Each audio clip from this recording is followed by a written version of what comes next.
specific dance of Algeria, as they used to move their belly to express their dancing moves. So this is basically the story of this word belly dance. لكن هو المفروض يطلق عليه الرقص الشعبي. But we should describe it more as a Oriental dance. Yes, this is the better. Yeah, thank you so much. Sherifa, I know we heard of other names for belly dance, such as Raksharki or Oriental dances, Hassan Saber just mentioned. So can you please give us some insight and about which term is more appropriate to use? Actually, Raksharki describes paid professional dance, but we also use Rakshabi for popular dance. We also use Raqs Baladi, which really means dance of the country. And also outside of Egypt, we say Raqs Arabi. So all of these are correct. The problem is in English, which actually came from the French, danse du ventre. And if I were to speak to an audience who doesn't understand Arabic, I will say Raqs Sharqi and then plain belly dance. So it really depends on the audience. You want your audience to understand you, so you have to define which type of dance of those dances I mentioned, because one is rural, also in the city, one is professional, the other is which everyone enjoys it and to dance it. I think many dancers don't like the term Oriental because they think it refers to Asia. Actually, the term Oriental was used by the colonial powers to describe and define the languages of the region. They called it Oriental Studies, and these departments formed to describe the Middle East, North Africa, and part of Asia, actually. So I don't think it's wrong to say Raksharki. I think it's a little weird in English to say Oriental dance. And we try to educate people not to say belly dance. It's all right if they know that word, but they could learn the appropriate words. Thank you so much. So let's cut back to our initial question. So how and where belly dance originated? May Hassan Saber guide us through the topic of awalim. Let me, yeah.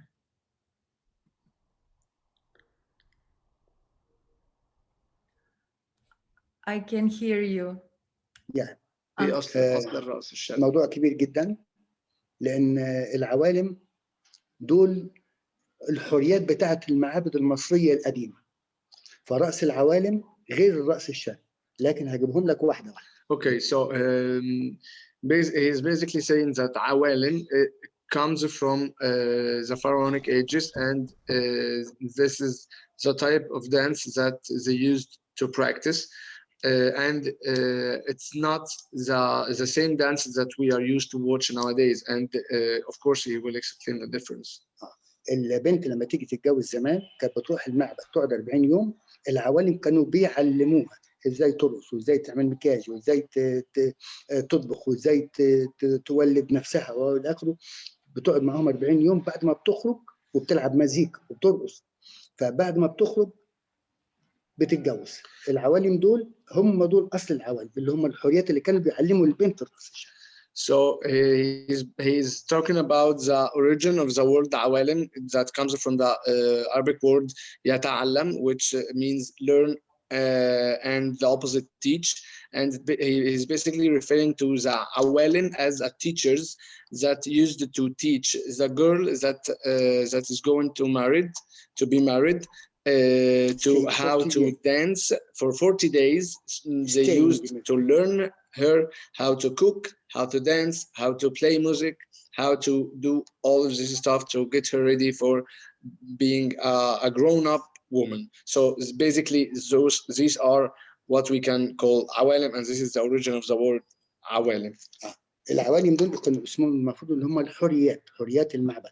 لما دخلوا الرومان عندنا طردوا العوالم في الشارع، طردوا الحريات في الشارع. So the Roman, when they conquered Egypt, in Alexandria, the first things that they did was to kick out all this kind of arts and also this kind of teachers, which is, of course, they are called awalim.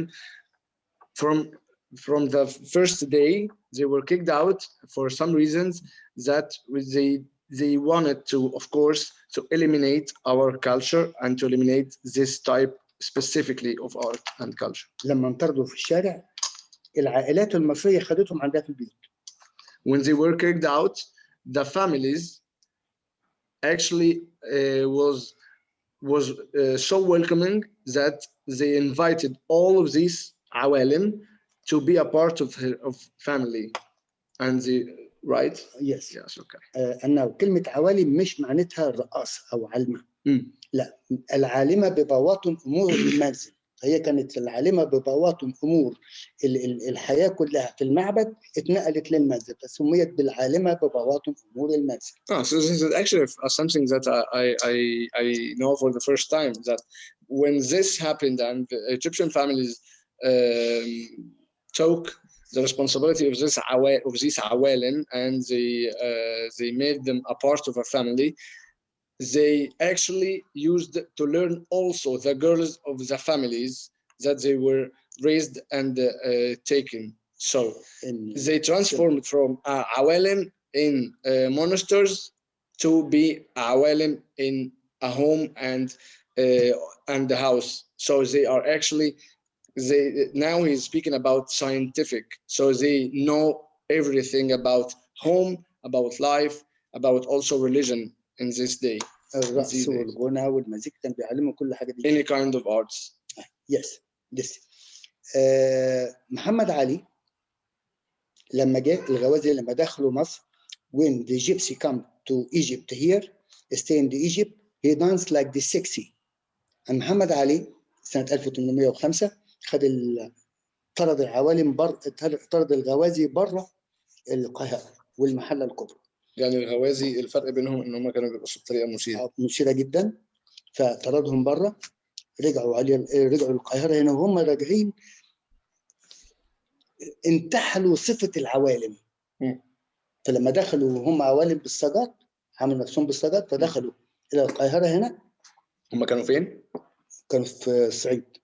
في الصعيد. لما طردهم بره محمد علي طردهم بره القاهره والمحله الكبرى, قعدوا في الصعيد. فلما دخلوا القاهره هنا دخلوا كأنهم عوالم. بس قول بس كده. Now we are speaking about Ghawazi, and Ghawazi were the women that were kicked by Muhammad Ali when he conquered when he conquered Egypt in 1805. So they were conquered from Cairo to go to Upper Egypt, and to blend in the society, they actually figured out to wear the mask of awalim. So they put the suit of the awalim. They actually put themselves in the society as if they were like, of course, awalim. So this is basically the difference between Ghawazi and awalim. الرأس الشرقي طلع من انصهار رأس الغوازي مع رأس العوالم, فطلع الرأس الشرقي من هنا. So basically, the belly dance. What is the element that can distinguish the dance of Ghawazi from Awalim? So Ghawazi used to dance in a sexy way, in a sexual way. For this specific reason, they were conquered from Muhammad Ali. So Hassan has just told me that the belly dance or the Oriental dance is just the result between the mixture between غوازي and عوالم. Ghawazi dance and Awalim dance. الرأس الشرقي في مصر هنا ما بقالوش أكتر من 200 سنة, 220 سنة, من سنة 1805. So the origin of the Oriental dance comes just from 1805, بداية من 1805. 200 years maximum. 200. So 200 years. only, not pharaonic, Not not pharaonic. pharaonic dance. Yeah. Can you tell us a little bit about the costuming of Awalim, how they were dressed? Costume of awalim. Awalim. Yes. And now this is awalim. He stay in the house. He stay like shirwal, pantalon, and gilet, and like the family in the house, like in the family in the house. When he stay in the Turkish, make it like him, like Muhammad Ali, our like Pharaonic before, like Alexandria. same دي يعني زي العصر اللي هم عايشين فيه بيلبسوا. So Awalim had the بس في البيوت العالية. yes. So Awalim had the possibility and the capacity to adapt in the culture that they had actually to fit in. So when they were in Egypt, they actually used to be decent, to wear like any other Egyptian family girl used to wear. And when they went to Turkey, they did the same way. So this is actually the capacity of these people, that they had the ability to blend in and to socialize in this way. This is awalim before. You see? This is the costume of awalim before in Pharaonic, in the temple. This hurriyat with the dance. You see? And now. And this is awalim. Not awalim. This is the hurriyat. Yeah, these are hurriyat, or the teachers in the Pharaonic days. Yeah. And now you see here, no costume. اللي حزام مرصع بالالماس والصدر عليها ده. مش معنى كده ان هم كانوا بيرقصوا بالعالي، كان زمان بيرقصوا عريانين، انما كانوا بيبصوا لهم بصه جمال وليس بصه غريزه. He is saying that even if they were a little bit naked, the people didn't have the this point of view about nudity, but they considered them something of beautiful. So they had this point of view on dance as it's something of art, and it is a divine something, not a sexual something. Despite, of course, the costume that was a little bit naked. Yeah. Sherifa, would you like to add something about the volume? Maybe you have something to add. Yes. I was going to speak about the Ghawazi, not the Awalim, but let me add a little bit about the historical part, since we went back to ancient Egypt for a minute. We do know that there were two different fora for dancing. So one was hired groups of professional musicians and dancers and clappers, trained all their life. They did this, they entertained the elite. But there were also women who were dedicated to the religious service of a goddess, first Mirit and then Hathor. So these are like priestesses in training. And that's why he said dance nudity was like divine. It was part of their belief. What we see from then to now are a few things the same. So the use of kohel, you know, kohel on the eye, the use of sticks and staves in both women and men, the use of castanets, the use of something on the hips, something on the hip. The other things I don't know are the acrobatic postures. Also, the period, as he said, the Greco-Roman period, where the awalam were like put away, but the Hellenic people, the who came to conquer the Egyptians, had their own women who were either slaves or free, called hetere, and they were trained in music and poetry and dancing. And in this period, we have documents up through the 3rd century showing how important dancing was as a kind of entertainment. So troops of dancers traveled to different areas of Egypt, and some of them were called castanet dancers. So again, there's a link from that to the Sagat of the later period. Can I go on, because I have to do something here in order to go on. Okay, so do you want me to continue with the Ghawazi, or are you coming back to me? I see that Hassan Saber wants to add something. Yeah. The awalim dance with the sagat. The sagat here not for the dance. الساجات هنا في جميع الأديان الصوت الجرسي في الكنايس في المعابد هنا بيطرد الشياطين، فهم لما كانوا بيمسكوا الساجات وبيرقصوا بهم في البيت عشان يطردوا الشياطين من البيت. So he's basically saying about speaking about the use of sagat in the culture of Awalim, that it was not only used to for music or for dance, it was used to kick out the bad the demons and the bad spirits. So they actually used to use it for this purpose, and recently it was actually adapted to be a musical and artistic.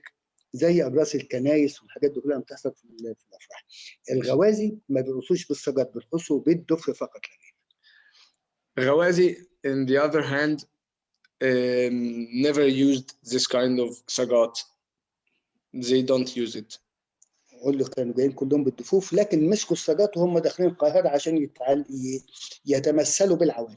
So they used to use just tabla and dof, but we will also go back to our first, to Muhammad Ali.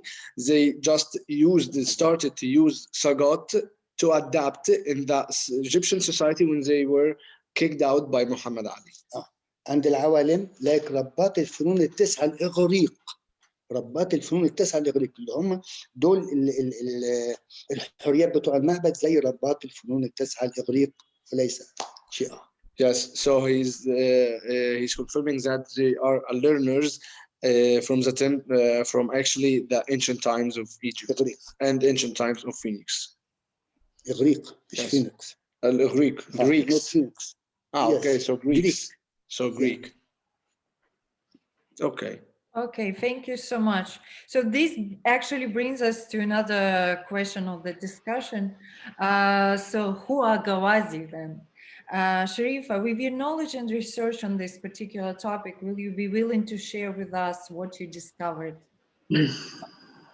So, the Ghawazi are tribes originally from India who left and made their way to Iraq, to the Levant, to Turkey, to Europe, and also into Northern Africa.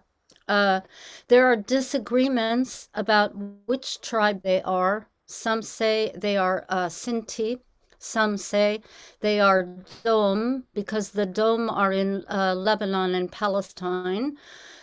In Egypt, there is a different terminology. So like where my family come from, they are Dom and Bedouin, both. This is in Lebanon. But here, and they use the word Nawar as a general word to mean the gypsies. But in Egypt, the general word is Ghajar, and then it also is like a tribal name.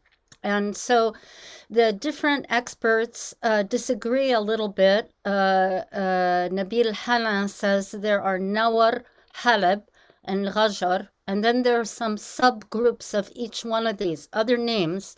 And they took on the same occupations as the gypsies did in other parts of the world, to be blacksmiths, to train horses, to be poets. So a poet meaning someone who played with an instrument and recited, sang. The Nawara, or one group, of musicians, and the women being dancers, who we call the Ghawazi. And they did other things too. They did tattooing. Some of them are related to other kinds of street performance. The dancers in the West probably know one name more than others, the Banat Mazen, because they were filmed in the early 70s, and they were studied. And there are disagreements about the Ghawazi. So why? Because we don't know if the gypsy tribes left all in one group or in maybe two waves. And there is another group in the Eastern Arab world. People call them Banu Sassan, but they are not Arabs. They have their own secret language. They are related in some ways to the practices of the entertainers in Egypt. So now the meaning, it comes from the root Ghain, Zain, Ya, meaning raid or attack or war. And the Ghawazi is the one who conquers, implying the one who conquers the hearts of the audience. Ghawazi also, I have some here, but I can't get it in time. There are these little flat coins or artificial coins that used to be sewn onto the headdresses. And this meaning of Ghawazi, they also use it in Syria, not only in Egypt. The theory could be that they came maybe 500 years ago, but certainly they became very prominent in the late 18th century. And they were performing in the street, whereas the elite women, or the women who had families who took care of them, were not going to perform or be in the street. So the European travelers who came to Egypt were very shocked and interested, and thought their movements were very erotic. And the way they move their bodies is different than the folkloric dance of Europe. So they would come and they would hire them. And as I think Hassan suggested, these European travelers could not tell the difference between awalim or Ghawazi, but they would tell each other about a beautiful one. Now, something shocking happened to Egypt in 1798. Napoleon Bonaparte invaded Egypt, and his generals massacred the Egyptians and put down 2 revolts. And the French troops wanted women to entertain them, and they wanted prostitutes. And so we have Arabic historians like El-Jabarti and Nicola Eturk describing Egyptian women coming to be with them. And in this period, there was a shocking event where some 400 women called Ghawazi in the sources were drowned in sacks in the Nile, probably to control venereal disease and the plague among the troops. So when the French withdrew, women who had mixed with the French, some of them were punished and killed. And there was a lot of political events. And as he mentioned, Muhammad Ali, of Albanian descent, defeated the remaining Mamluk rulers and took over Egypt. Meanwhile, Europeans kept coming, and the Ghawazi kept dancing for them. And there was some pressure put on Muhammad Ali by religious leaders to do something about these shocking women. Okay. So that's why he banned them. And we have a description in that period in English from Edward Lane, who spent just 2 years in Egypt. And he tried to explain that they were from tribal groups, that some people pretended to be them, and that the Awalim, in contrast, were better trained and more accomplished. When they went to Upper Egypt and also to the Sudan, the European tourists would go there to see the monuments and also have them dance. So if you look in the old guidebooks, they discuss which dancer can be seen in Esna and which in Luxor. And some of them came in that period to other parts of Egypt. I'm talking about the Ghawazi now. In Mahala, on the outskirts of Mahala, and apparently to the city of Sombat. Why? Out of poverty, so they could make money when there were weddings and when there were Mawalid, the Saints' Day festivals. Until the 1970s, we hear about two groups, the Ghawazi of Upper Egypt and the Sombati Ghawazi, and both of them use the same movements, lots of shimmies, lots of shimmy walks, and other tricks. Like the Sombati Ghawazi did what the street dancers did, like holding chairs in their teeth and so on. Now, so it's very confusing. In the early 20th century, there are really three groups. There's whatever is left of the Awalim, and there are the Ghawazi, and there are professional dancers working in salat, in clubs and casinos and so on, in Raksharki as it was organized. So, the Ghawazi, like I said, were filmed by Aisha Ali in Luxor. Megda Saleh, the great ballerina of Egypt, she also studied folkloric dance all over Egypt, and she filmed them. Nelly Mazloum, who predated her, who was part of the formation of the Kaumia, Firkat Kaumia, studied their dancing too. So their dancing has been put into a few dances, not many, of the national folkloric groups, but very cleaned up and very, very different, more precise movement, a more respectable venue. Okay.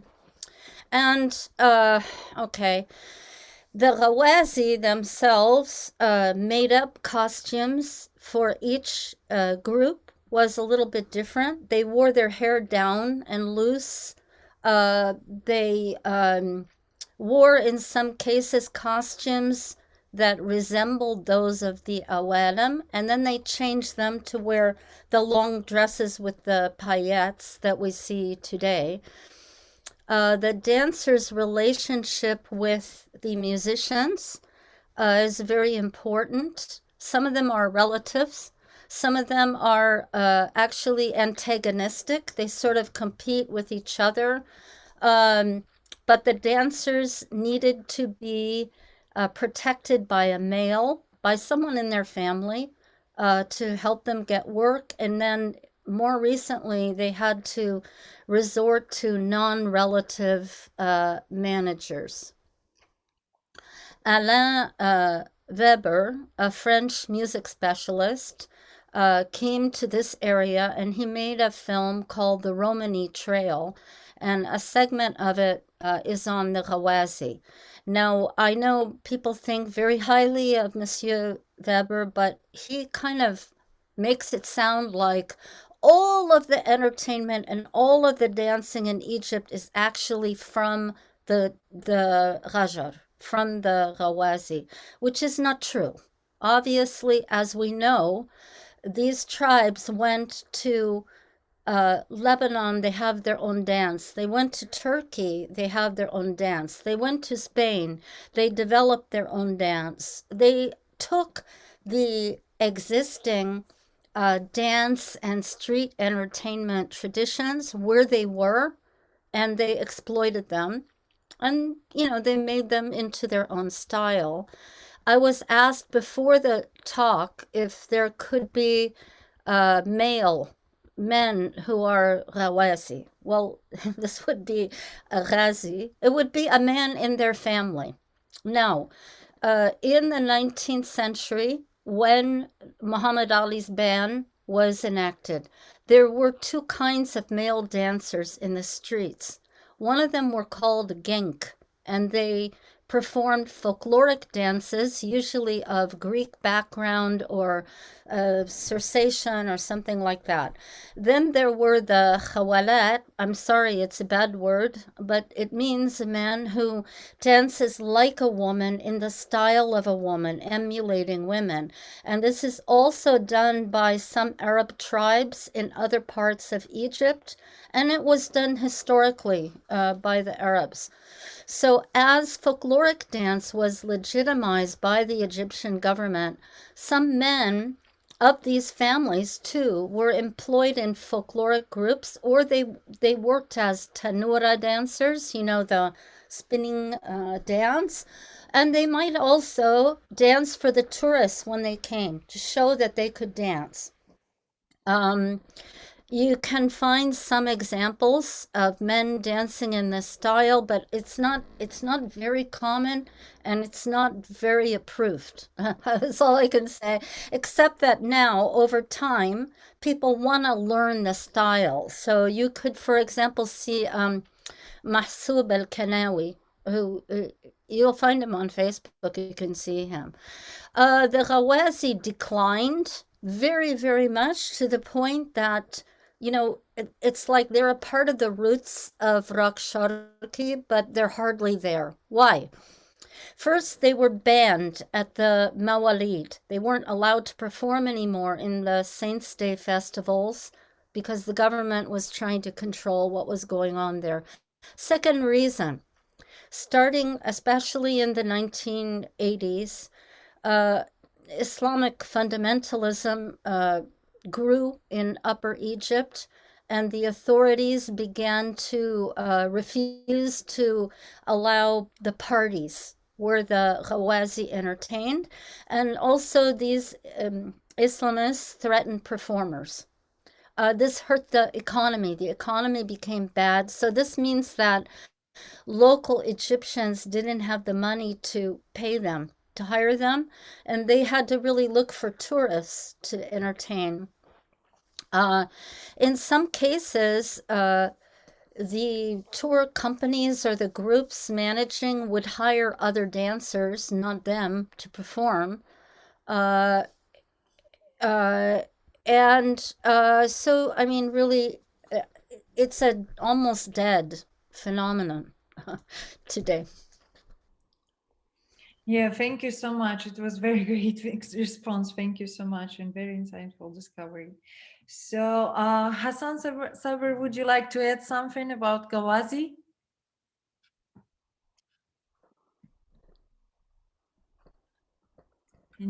واحنا عندنا في الغوازي ولاد سنباط، ولاد مازن، النور او الهنجراني.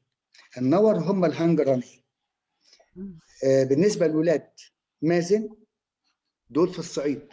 So he's basically talking about the three types of Ghawazi.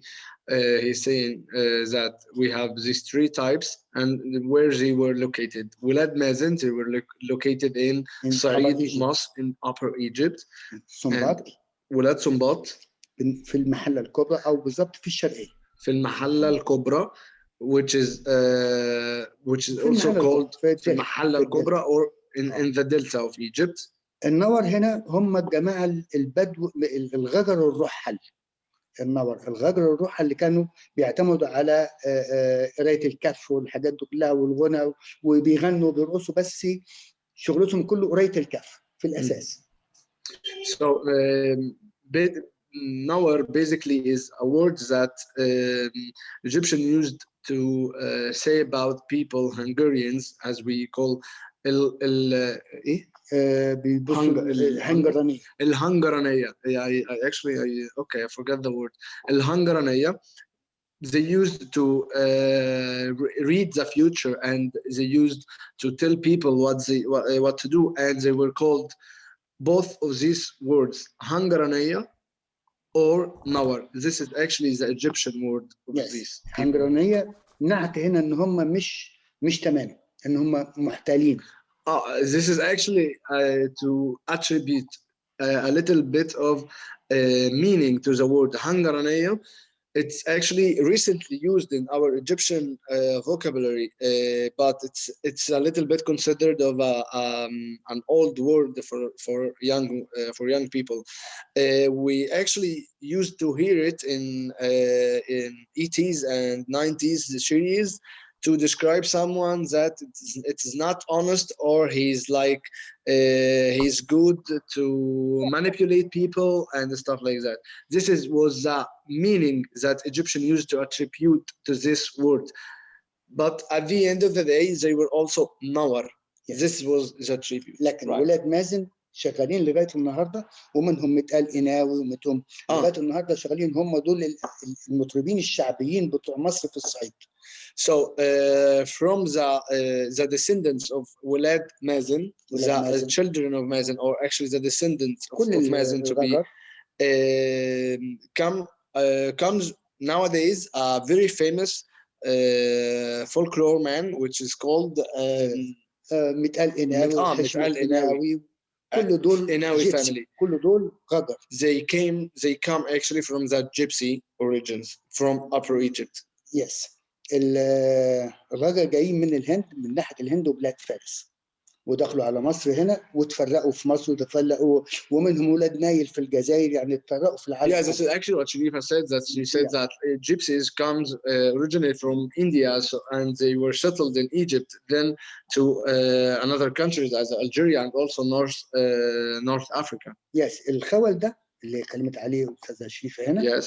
الخول ده كان عيل صغير بيشتغل معاهم، كانوا هم بيشتغلوا بالرباط، وعيل صغير بيقلد الست دي بيعملها بشكل مش عشان كده انطردوا. Not masculine enough. So he's basically speaking about the origin of this word, that it's a bad word, but he's speaking about the origin of this word that used to describe the little young man that used to carry the stuff of the dancer in these days. And of course, since he was young, he used to imitate, and he used to do the same movements of the dancer. And when he grew up, of course, he already had his character formed. So this is the origin of the word khawal or khawalat. Then they used actually to go and to show off with their dance, with their imitation of the how can I say it? How can I describe it? The imitation of the sexual feminine body. ودول مش دول اللي هم اشتغلوا في الذكر في التنور. لا، دول حاجة تانية خالص. Yes, of course. He's saying that this tribute, they are not the creators of the Tanura folklore. No. They are not them. This is different. They are totally different people. Okay. What else? إيه كمان؟ Yes. احنا قلنا صنباط، الحلة الكبرى قلناها. ايه؟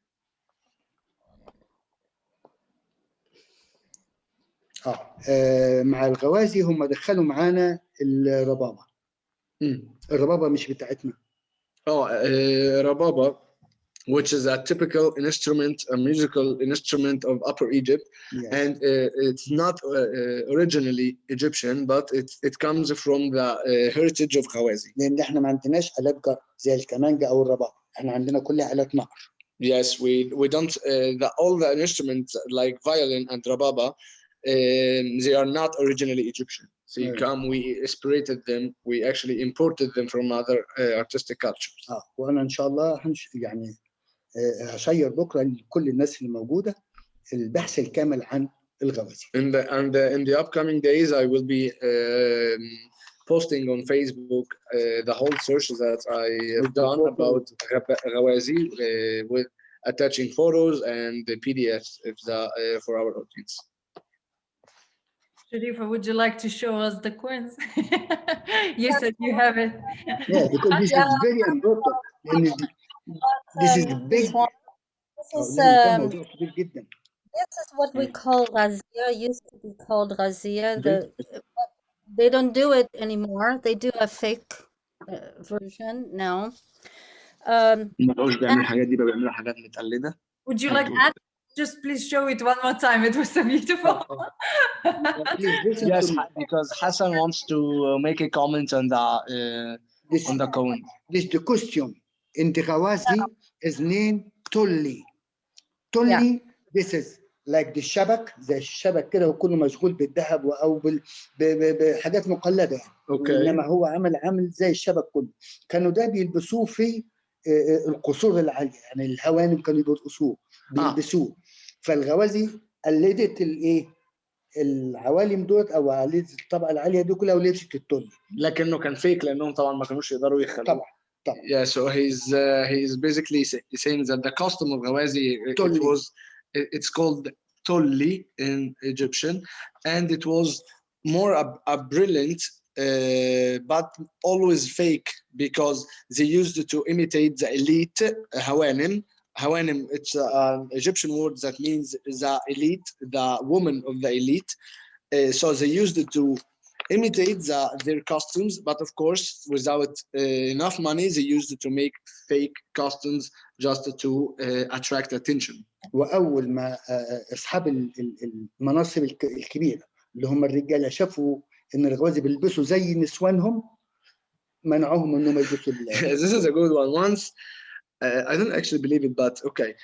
Once the elite, the men of the elite saw this action of Ghawazis that they used to imitate their own wives, they kicked all the Ghawazi out because they used to not like dress like their wives, which is actually a little bit weird, but it's okay. Yes, this is the history.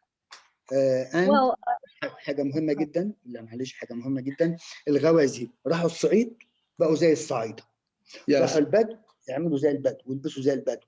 راحوا الجزائر لبسوا زي الجزائر. راحوا تونس لبسوا زي تونس. راحوا لبنان لبسوا زي لبنان، لأن هم بيحبوا يقعدوا في المكان ويندمجوا جوه المجتمع ده. لو ما اندمجوش هيطردوهم بره. Yeah, he's actually saying that and he's also confirming that the ability of the Ghawazi to blend in into any society from Upper Egypt to Algeria to whatever it is, this is actually their ability, and this is actually the reason for their salvation and surviving. عشان يخشوا جوه المجتمع عشان ما ينطردوش منه. Otherwise they had the risk to be kicked out. زي ولاد سنباط في المحل بيلبسوا فلاحي زي Yes, as the descendants of Sumbat in Mahalla or in Delta, that also adapted the same like theory. Yes, like Fallahin, like the rural people. في الصعيد بيلبسوا زي الصعايدة. So yes. Okay. Sherifa, would you like to say something? I know you want to say something. The regional distinctions are very difficult for foreigners to keep track of. So for example, the Tul Teli, which is special to Upper Egypt, but also, by the way, it was made in Syria and in Palestine before. They called it Mamluki. وكانوا بيسموه فرنساوي والاسم جاي من فرنسا. Yes, but now now dancers wanted to know. They came to visit Banat Mazen in 1970s. Why were their costumes like this? And why were their costumes in Tul Tali when they saw them in Firkat Kaumia? Why? Because they were doing exactly what Hassan said. They adopted the Tultali dress, and they also used it in a stage performance. But it's not their own. So this is not a Ghawazi burqa. This is a burqa from others, but they call these ghazia, the little coins. That's all. Okay? To be clear. And the Ghawazi made their own style, something like this. They called it taj, to keep the hair from their face. It's not a real thing. It's something they thought it looked good, and to decorate them and make their troop blend together and look similar.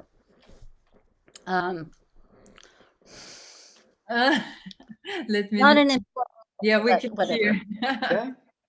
ده اللبس البدوي، ده الجيبسي الغوازي اللي راحوا في القبائل البدويه، فلبسوا زي البدو زي ما انا قلت. راحوا للبدو يلبسوا زي البدو، راحوا للصعيد لبسوا زي الصعيد، راحوا للبنبوطيه لبسوا زي البنبوطيه، راحوا لسينا لبسوا زي سينا، فده لبس بدوي مش غوازي. Yeah, so he's basically telling us that this kind of costume was originally inspired from Bedouins, and they adapted from Bedouins, and they then after that they actually developed it, and they added, of course, their own touch and their own how can we say, their own flavor. As actually Sherifa said that something that they used to do with their head, it was something that they brought up to be more distinguished. They just thought that it was nice to be like that. So I would say that انا هبعت لها بكره للاستاذه شريفه صوره كامله باللبس التلي الفرعوني في المعابد الفرعونيه القديمه. اوكي. عشان كده هم كانوا بيقلدوا العوالم بلبس التلي عشان ايه؟ يخشوا تاني. So Hassan is telling that he will send you tomorrow. By tomorrow he will send you a full costume of Tolli word by a pharaonic ancient people. So this sounds great. مرسوم على جدران المقابر في بني حسن. Okay, it's drawn on فين؟ بني حسن. فين بني حسن؟ في الصعيد. In Upper Egypt, it's drawn in the monasteries in Bani Hassan, and it's a very small village in Upper Egypt. Okay. Anyway, I want to say thank you to Tatiana and also to you. We only had an hour. If we're really going to talk about the origins of Raksharki, we have to go like a couple more hours. There's so many other parts to it. Don't worry, we will do part 2. أنا مش عارف بقى هتعملوا إيه.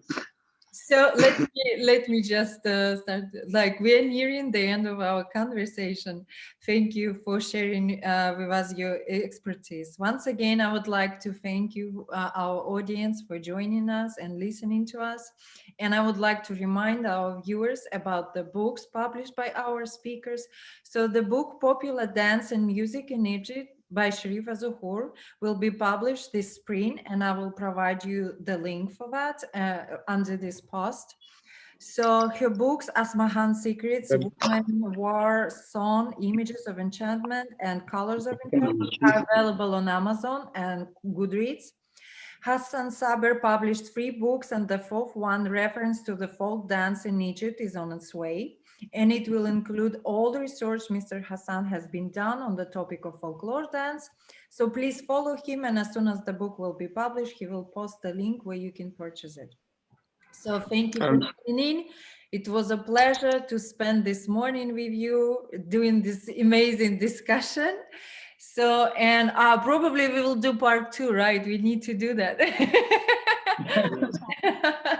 So thank you so much. Thank you, Badr, for interpreting. It was a very nice. Thank you, Kathy. Yeah, thank you so much for joining, and we will see you next time at Let's Talk Belly Dance. Bye. Bye bye.